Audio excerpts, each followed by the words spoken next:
ಅವನು ಹತ್ತಿರ ಬಂದರೆ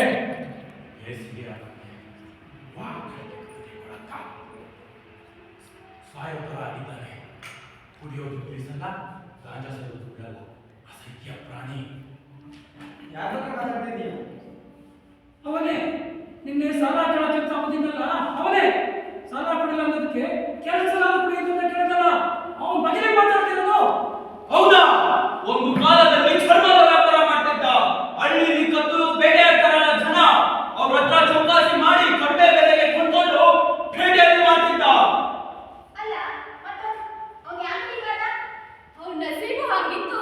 ಗಾಚಾರ ಯಾರಿಗೆ ಹೆಂಗಾಗುತ್ತೋ ಯಾರಿಗೆ ಗೊತ್ತು. ಸಾಲ ವರ್ಷದಿಂದ ವರ್ಷಕ್ಕೆ ಏರ್ತಾ ಹೋಯ್ತು. ಅದ್ರ ಮನೆ ಬಂದ್ರೆ ಕುಡಿತ ಶುರು ಮಾಡ್ದ. ಈಗ ಫಿಲ್ಮ್ ಅಂತಾರಲ್ಲ ಅದನ್ನು ತಗೋತಿದ್ದಾನೆ. ಸುಲಭಕ್ಕೆ ಏಕಮುಖವನ್ನು ಪತ್ತೆ ಮಾಡಿ ಜೂಜಾಟವನ್ನು ಶುರು ಮಾಡಿದ್ದಾನಂತೆ. ದುಡ್ಡು ಹುಟ್ಟದಿದ್ದಾಗ ಊರೆಲ್ಲ ಅರಿತಾ ಇದ್ದಾನೆ.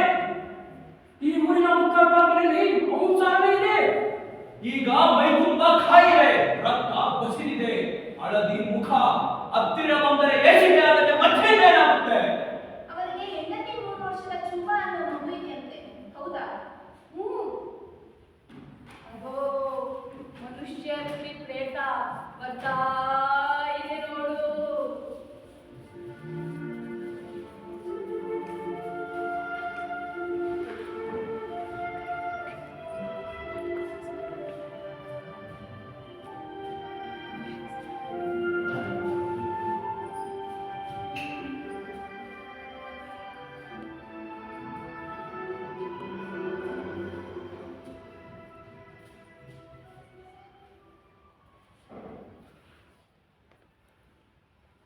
ನನ್ನ ಕೈಯಲ್ಲಿ ಇನ್ನೇನೂ ಮಾಡಕ್ಕಾಗಲ್ಲ. ಈಗ ನೀನೇ ನನಗೆ ಗತಿ. ಮನೆಯಲ್ಲಿರೋ ಚಿಕ್ಕ ಚಮಚನು ಬಿಡದೆ ಮಾರಿಯಾಗಿದೆ. ಇನ್ನೇನು ಮಾಡಲಿ? ನೀನೇ ನನಗೆ ಸಹಾಯ ಮಾಡಬೇಕು. ನನ್ನಿಂದ ಆಗೋದನ್ನೆಲ್ಲ ಮಾಡಿಯಾಗಿದೆ. ಮಾಂಸದ ಅಂಗಡಿಗೆ ಮಾರೋಣ ಅಂದ್ರೆ ನನ್ನ ಮೈಯಲ್ಲಿ ಒಂದು ಇಡೀ ಮಾಂಸನೂ ಉಳಿದಿಲ್ಲ. ನಿನ್ನನ್ನ ಮಾತು ಕೊಟ್ಟಿದ್ದೇನೆ. ಏನ್ ಮಾತಾಡ್ತಾ ಇದೀಯಾ? ಸಾಲ ತೀರಿಸಿಲ್ಲ ಅಂತ ಮೊನ್ನೆ ಉಳ್ಫಾನ್ ಚೆನ್ನಾಗಿ ಪಡಿದ.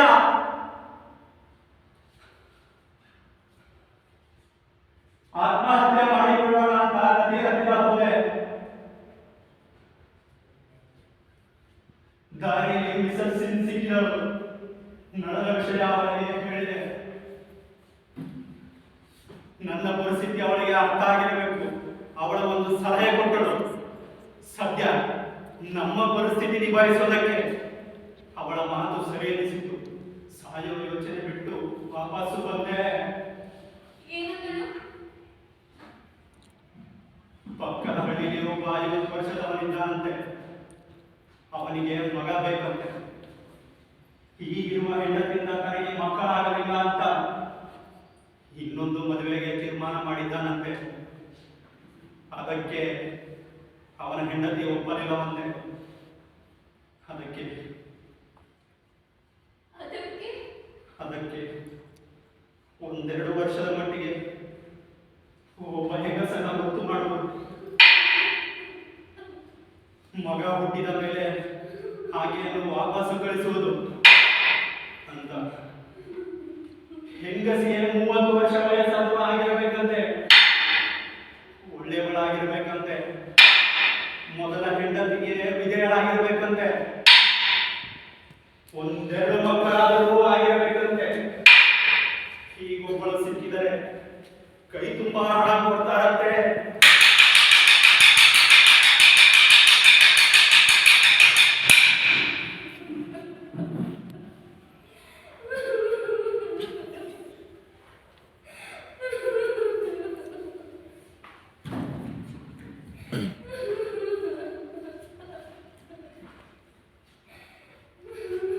ಮಿಸಸ್ ಸಿನ್ ಅವರ ಮನೆಗೆ ಹೋಗಿದ್ದಳಂತೆ.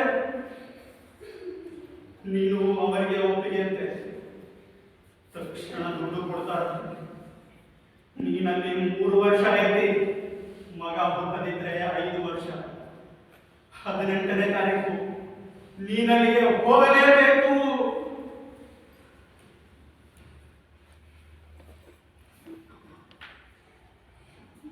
ನೀನೊಂದು ಮನುಷ್ಯ ರೂಪದ ಮೃಗ, ನೀಚ, ಕಣ್ಣಲ್ಲಿ ರಕ್ತವಿಲ್ಲದ ಕೊಳಕ, ಸತ್ತವಿಲ್ಲದ ಚರ್ಮ ಮಾರಿ ಮಾರಿ ಮನಸ್ಸು ಹೃದಯ ಮುರುಟಿ ಹೋಗಿದೆ.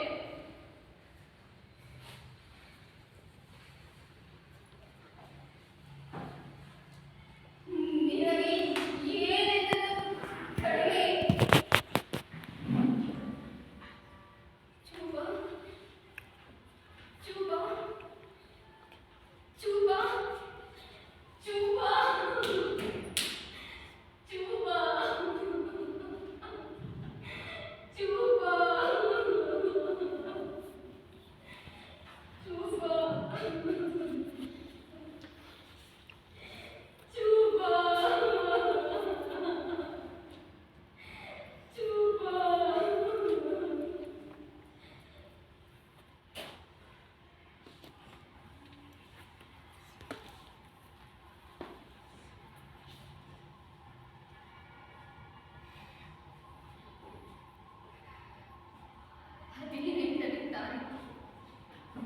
ಕೇವಲ 5 ದಿನ. ನೀನು ಮೊದಲೇ ಯಾಕೆ ಹೇಳಲಿಲ್ಲ? ನಿನಗೆ ಹೇಳಬೇಕಂತಲೇ ಹಿಂದು ಮುಂದು ನಡೆದೆ, ಆಗಲಿಲ್ಲ. ಮತ್ತೆ ನದಿಗೆ ಹಾರಿ ಬಿಡೋಣ ಅಂತ ತೀರ್ಮಾನ ಮಾಡಿದೆ. ನಾ ಸತ್ತರೆ ನೀನು ಚೂಬ ಅನಾಥರಾಗ್ತೀರಿ. ಈಗಿರುವ ಸಾಲದ ಹೊರೆ ನಾನು 7 ಜನ್ಮ ದುಡಿದರೂ ತೀರಲಾರದಷ್ಟಿದೆ. ಅದು ನಿನಗೂ ತಿಳಿದಿದೆ. ನಾ ಸತ್ತರೆ ಸಾಲ ಕೊಟ್ಟ ಆನೆಗಳು ನಿನ್ನ ಚೂಬನ್ನ ಹರಿದು ತಿನ್ನದೆ ಬಿಡುತ್ತಾರೆ. ನೀನಿದಕ್ಕೆ ಒಪ್ಪಲೇಬೇಕು, ಇಲ್ಲ ಅಂತಾದರೆ ನಾವು ಮುಳುಗಿದ ಹಾಗೆ.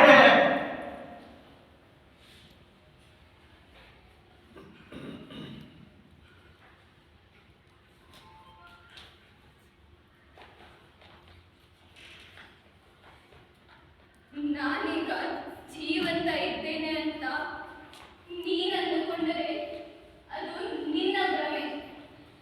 ನಾನೀಗ ನಿನ್ನ ಪಾಲಿಗೆ ಸತ್ತಿದ್ದೇನೆ. ಚೂಬನಿಗಾಗಿ ಮತ್ತು ನಿನ್ನ ಸಾಲಕ್ಕಾಗಿ ಬದುಕಿದಂತೆ ನಟಿಸಬೇಕಾಗಿದೆ. ಈಗ ನಿನ್ನ ಪಾಲಿಗೆ ಉಳಿದಿರುವುದು ಮಾತ್ರ ನನ್ನ ಪಾರ್ಥಿವ ಶರೀರ. ಅದನ್ನು ಮರೆಯಬೇಡ. ಚೂಬ ಚೂಬ ಚೂಬ ಚೂಬ.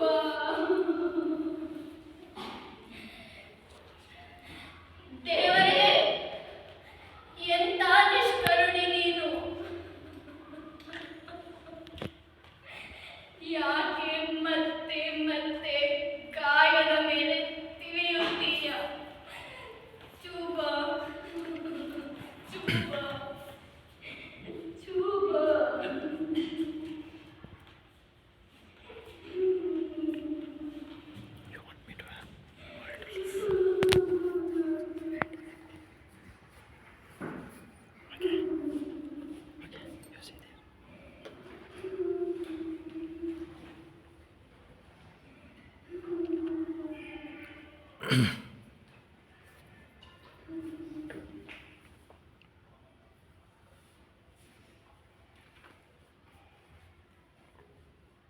ವರ್ಷದ ಹಿಂದೆ ಚೂಬ ಹುಟ್ಟಿದ 2 ವರ್ಷಕ್ಕೆ ಈಕೆಗೆ ಹೆಣ್ಣು ಮಗು ಹುಟ್ಟಿತು.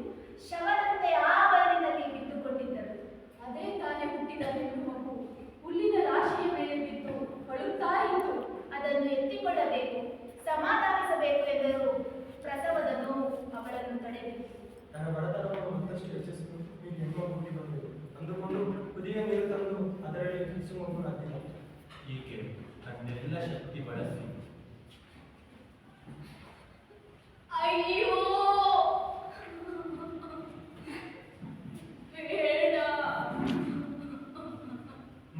ಅದರ ಅಳುವಿಲ್ಲ. ಅವಳ ಅಂಗಾಂಗವನ್ನೇ ಯಾರು ಕಿತ್ತುಕೊಂಡಂತೆ ಜ್ಞಾನ ತಪ್ಪಿ ಬಿದ್ದುಕೊಂಡಳು. ಇವೆಲ್ಲ ನನ್ನ ದುರಾದೃಷ್ಟ. ಅಮ್ಮ ಅಮ್ಮ ಅಮ್ಮ, ಅಳಬೇಡ ಅಮ್ಮ. ಅಮ್ಮ ನಾಳೆ ಹೋಗುತ್ತಿದ್ದಾಳೆ. ಇನ್ನು 3 ವರ್ಷ ವಾಪಸ್ಸು ಬರೋದಿಲ್ಲ. ಎಲ್ಲಿಗೆ ಹೋಗುತ್ತಿದ್ದೀಯ ಅಮ್ಮ? ದೇವಸ್ಥಾನಕ್ಕ? ಇಲ್ಲ ಕಣ್ಣ, ದೂರ ಈ ಮನೆತನಕ್ಕೆ. ನಾನು ಬರ್ತೀನಪ್ಪ.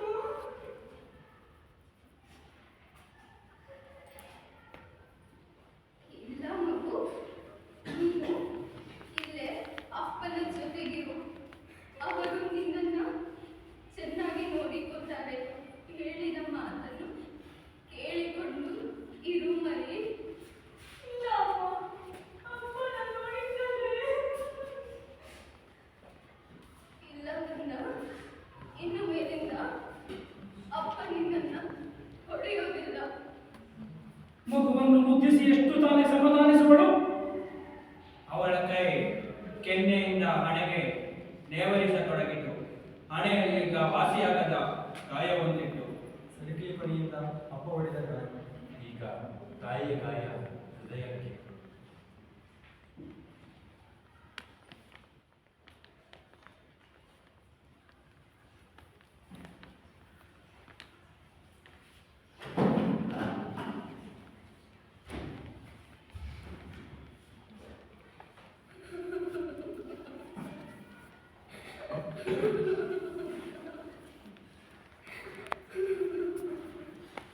ಈಗ ಒಂದಷ್ಟು ಮುಂಗಡ ಹಣ ಕೊಟ್ಟಿದ್ದಾರೆ.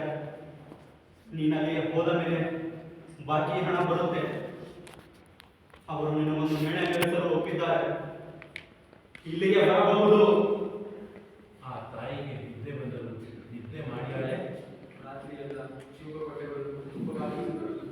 ರಾತ್ರಿಯೆಲ್ಲ ಹರಿದ ಬಟ್ಟೆಗಳನ್ನು ರಿಪೇರಿ ಮಾಡಿದರು. ಚಳಿಗಾಲ ಬಂತೆಂದು ಮಗನ ಹರಿದಾಸ್ಪಟೆಗಳನ್ನು ಸರಿಪಡಿಸಿದಳು. ಬೆಳಗಾಗುವವರೆಗೂ ಪಕ್ಕದಲ್ಲಿರುವುದು ಗಾಳಿ ಹಾಕಿದಳು. ಭಾರವಾದ ಮನಸ್ಸಿನ ತುಂಬ ಬಾಗಿ ಮನೆಯ ನೆನಪುಗಳು ಹರಗು ಹರಗಾಗಿ ಸುತ್ತಗಳು. ತಾನು ಬರಿದು ಬಸಲಿದರು ಜೂಬಲಿಗಾಗಿ ದಡಿಯಾಗಲು.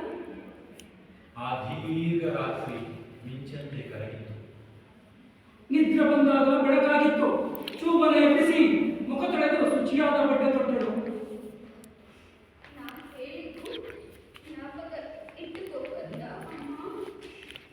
ನೀವು ಜಾಣನಾಗಿದ್ದರೆ ಅಪ್ಪ ನಿನ್ನನ್ನು ಹೊಡೆಯುವುದಿಲ್ಲ. ಬರುವಾಗ ಹಿಂಡಿ ತರುತ್ತೀನಿ. ಅಂತ ತಾಯಿಯರಿಗೆ ಭಾರವಾಯಿತು. ಅದೋ ಅದೋ ವಿಶ್ವಶ್ರೀ ಮೇಣೆಯೊಳಗೆ ಬಂದು ಬಿಟ್ಟಳು.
ಅರ್ಧಪ್ರಾಯ ಹೆಂಗಸೊಬ್ಬಳು ತನ್ನ ಹೆಂಡತಿಯನ್ನು ಕೆಳಗಿಳಿಸಲು ಸಹಾಯ ಮಾಡಿದಳು. ಉದ್ದದ ಮುಖದ ಗಂಡಸೊಬ್ಬ ಹಿಂದೆ ಬಂದು ಅವಳನ್ನೇ ನೋಡುತ್ತಾ ನಿಂತಿದ್ದ. ಅಕ್ಕಪಕ್ಕದವರು ಗೇಟಿನಲ್ಲಿ ಹಿಡುಕಿ ನೋಡುತ್ತಿದ್ದರು. ಅವರು ಒಳಗಡೆದರು. ಹೊಸ ಮನೆ ಹೊಸ ಗಂಡ ಬಿಟ್ಟು ಬಿಡದ ಚುವ್ವಾಣ ನೆನಪು. ಹೆಂಡತಿಗೆ ಶುಭನೆ ಬೇಕಾಗುತ್ತೆ. ಅಲ್ಲ, ಈ ಬಡವರು ಈ ಮನೆತನಕ್ಕೆ ಹೊಂದಿಕೊಳ್ಳುವಳೆ. ಹೊಂದಿಕೊಳ್ಳಲೇಬೇಕಾಗಿತ್ತು. ಮೊದಲನೇ ಹೆಂಡತಿ ಒಳ್ಳೆಯವಳೆ, ಆದರೆ ಅನುಮಾನ ಜಾಸ್ತಿ. ಅವಳು ಎದುರಿಗೆ ಇಲ್ಲದಿದ್ದಾಗ ನಾನು ಕೂಡ ತನ್ನ ಗಂಡನ ಮಾತನಾಡುವಾಗಿಲ್ಲ. ಈ ಹೆಂಡತಿ ಹೊಸ ಹೆಂಡತಿಯ ಸ್ಥಾನವನ್ನು ಎಲ್ಲಿ ಕಸಿದು ಬಿಡುವಳು ಅನ್ನೋ ಆತಂಕ. ಒಂದೊಂದ್ಸಲ ಒಳ್ಳೆ ಮನೆತನದವಳು ಕೆಲಸಗಳ ತರ ನಟಿಸ್ತಾಳೆ. ಆದರೆ ಎಲ್ಲರೂ ಮಾತ್ರ ತಂಗಿಗೆ ಆರೈಕೆ ಮಾಡೋ ಥರ ಪ್ರೀತಿಯಿಂದಲೂ ಹೇಳ್ತಾ ಇದ್ದರು.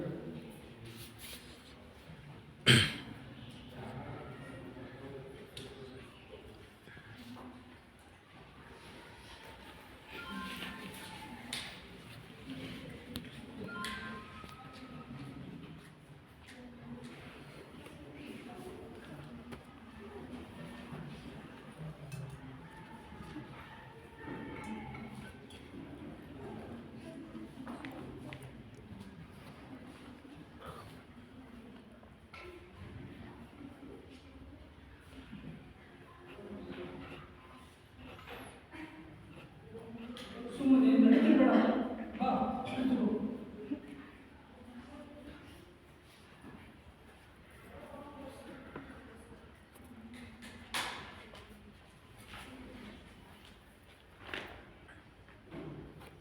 ನಿನ್ಗೇನ್ ಬೇಕು? ಏನಾದರೂ ತಿನ್ಬೇಕಂತ ಅನ್ಸುತ್ತಾ? ಹೇಳು, ನಿನ್ಗೇನಿಷ್ಟ? ಬಾ, ಮಲಗಿಕೋ. ಆರಾಮಾಗಿರು.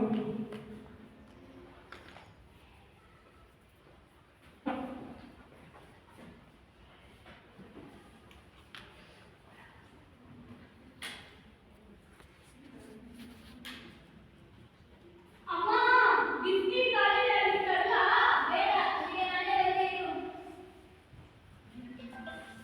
ಅಲ್ಲಿ ನೋಡಿ ಅಮ್ಮ.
ಮನೆಯ ಮೇಲೆ ಪುರ ಎದ್ದಿತು, ಜ್ವರ ಬಂದಿತು. ಮೊದಲ ಹೆಂಡತಿ ಊರೆಲ್ಲ ಸುತ್ತಿ ಕಂಡ ದೇವರುಗಳನ್ನ ಸಲಹೆ ನೀಡಿ ಔಷಧಿ ತಂದಳು. ಆ ಔಷಧಿಯು ಉರಿ ಎಂದರೆ ಉರಿ. ಎರಡನೇ ಹೆಂಡತಿಯು ಮಗುವಿನ ಗೋಳಾಟ ನೋಡಲಾಗದೆ ಆ ಔಷಧಿಯನ್ನು ಒಣಗಿಸಿದ್ದಳು. ಮೊದಲ ಹೆಂಡತಿಗೆ ಇದೊಂದು ನೆಪವಾಯಿತು. ನೋಡಿದ್ರಾ, ಈ ಮಗುವಿನ ಮೇಲೆ ಕಿಂಚಿತ್ತು ಪ್ರೀತಿಯೂ ಇಲ್ಲ. ಅವಳ ಮನಸ್ಸೆಲ್ಲ ಅವರ ಮೊದಲ ಮನೆಯ ಮೇಲೆ ಎಂದು ಕೂಗಾಡಿದಳು. ಕ್ಯೂಬನ ಮೊದಲ ವರ್ಷದ ಹುಟ್ಟುಹಬ್ಬ, ಮನೆ ತುಂಬಾ ಸಡಗರ.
ಯಾರು?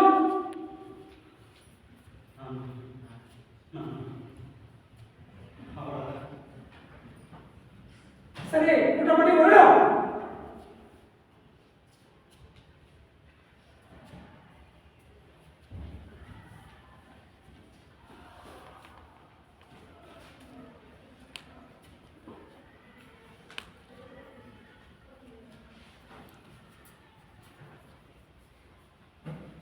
ಯಾಕೆ ಹೊರಟ್ರಿ?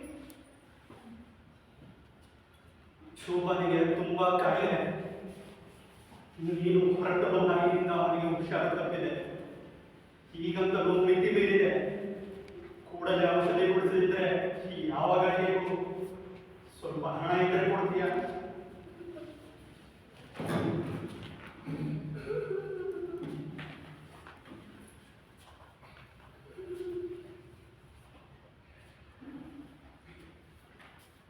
ಈಗ ನನ್ನ ಕೈಯಲ್ಲೂ ಹಣವಿಲ್ಲ.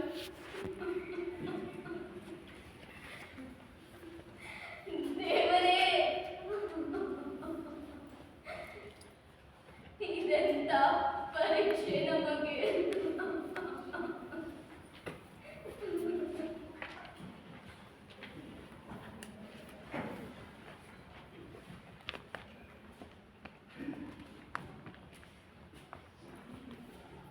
ಇದು ಉಂಗುರ ಮರಿ, ಚೂಬನಿಗೆ ಔಷಧಿ ಕೊಡಿಸಿ.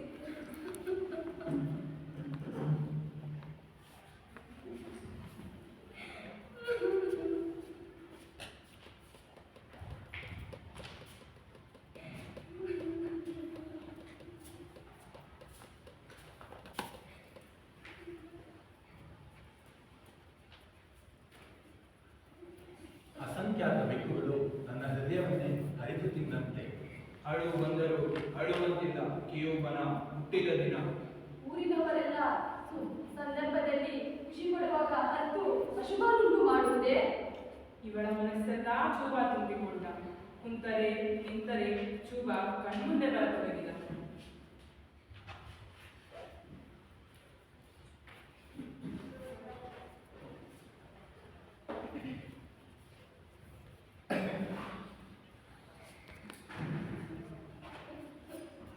ಹುಟ್ಟುಹಬ್ಬ ಮುಗಿದು 3 ದಿನ ಕಳೆಯಿತು. ಆ ದಿನ ರಾತ್ರಿ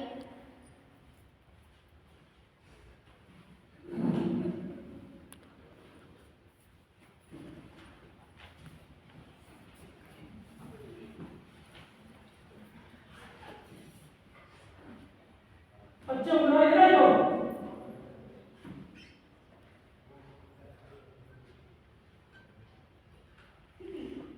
ನಮ್ಮ ಯಜಮಾನರಿಗೆ ಕೊಟ್ಟೆ. ಮಗನಿಗೆ ತುಂಬ ಹುಷಾರಿಲ್ಲವಂತೆ. ಅಯ್ಯೋ, ನಾವು ತುಂಬ ಬರಿ ಮುಂದೆ ಜೀವನಾವ ವಿಷಯಗಳನ್ನು ಕೊಟ್ಟಿದ್ದು ಈ ಮಾಡಿದ್ರೆ ಗೊತ್ತೇನೆ. ದೊಡ್ಡ ಮಾತಾಡೆ ನೋಡು, ನಾವು ಮಾಡಿದ್ರೆ ಒಪ್ಪಂದ ತರ ಮುಗಿತಾ ಬಂತು. ಈಗ ಹೊರಡೋದಕ್ಕೆ ತಯಾರಾಗು. ಸದ್ಯ ಹೇಳೋದು ಕೇಳುವುದಿಲ್ಲ.